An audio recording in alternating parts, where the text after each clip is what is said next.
ദേ അങ്ങനെ ഒരാഴ്ചയ്ക്ക് നമുക്ക് വീണ്ടും ഒരു ഞായറാഴ്ച വന്ന് കിട്ടിയതാട്ടോ. ഞായറാഴ്ച ആയ എല്ലാവരും വിചാരിക്കും കുറച്ച് നേരം കിടക്കണം, ഇന്നും നേരത്തെ പോകുന്നില്ല, ഇച്ചിരി നേരം കിടക്കട്ടെ എന്നൊക്കെ പറഞ്ഞു. അങ്ങനെ വിചാരിച്ചാൽ നമുക്ക് ഇപ്പുറത്തുനിന്ന് ഒത്തിരി പണി നമുക്ക് കിട്ടും. അങ്ങനെ കിട്ടിയൊരു പണിയാണ് എനിക്കും കേട്ടോ. കാരണം ഫുഡാവാൻ നേരം ഒത്തിരി വൈകി.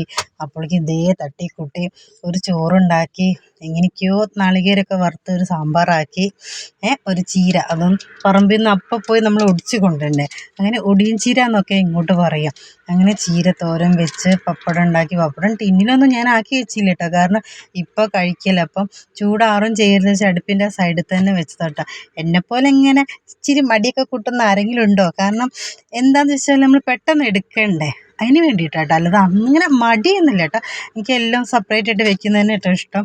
അങ്ങനെയൊക്കെ ആക്കി അത് വെള്ളവും റെഡിയാക്കി കേട്ടോ.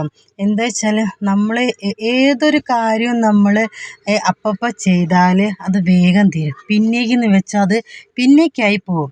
അതായത് പണ്ട് എൻ്റെ അച്ഛമ്മ ഒരു കാര്യം പറയാറുണ്ടായിരുന്നു, ചിക്കാൻ വൈകിയാൽ വാരാൻ വൈകുമെന്ന്. കേട്ടിട്ടുണ്ടോ? അതിൻ്റെ അർത്ഥം എന്താണെന്ന് ആർക്കെങ്കിലും അറിയോ? ഒന്ന് കമൻറ്റ് ചെയ്യണേ.